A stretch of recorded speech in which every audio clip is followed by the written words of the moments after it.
So it sounds to me it's kind of a fine line between I think it's important to communicate with them, to be open about things, but it's finding that stopping point or that line to where you don't overdo it.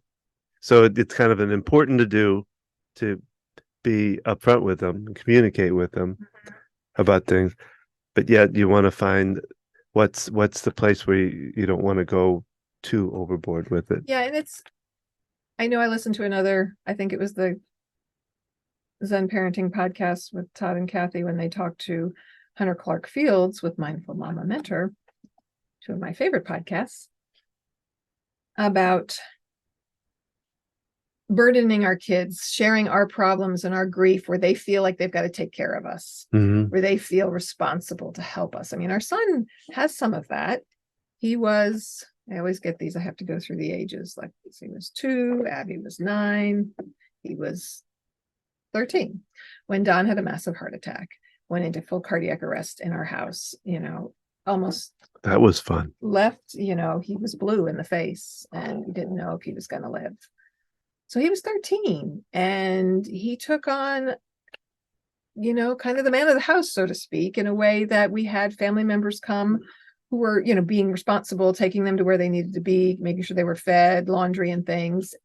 And the emotional support was coming more from each other. A few close people that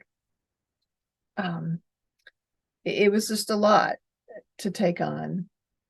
And because I would be gone, I would get up 4 or 5 in the morning because I wasn't sleeping and go to the hospital, but come home before bedtime because I was still nursing our youngest and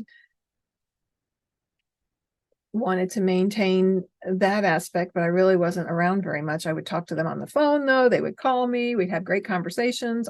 In some ways I felt like I was a better parent because when I was with them, I was really connecting and I was there for them and I was listening. I remember our middle child was really flaring with her OCD. And I remember going in the hallway of the hospital that was an empty area they were remodeling. And she was having trouble getting something for herself to help calm herself. And I had to talk her through it. And I did all these things from a distance over the phone. I'm losing my train. But the point is, what is the point? I hadn't found that point myself, but okay, I was going to let you just go on. Our kids feeling responsible for taking care of us. Yeah. So I was talking about how her son, and he's always been very, he's seen the struggle financially, and now that he's 25, he wants to help us. He's always giving us advice, but he was doing that when he was younger too. He was just kind of that big brother mothering figure.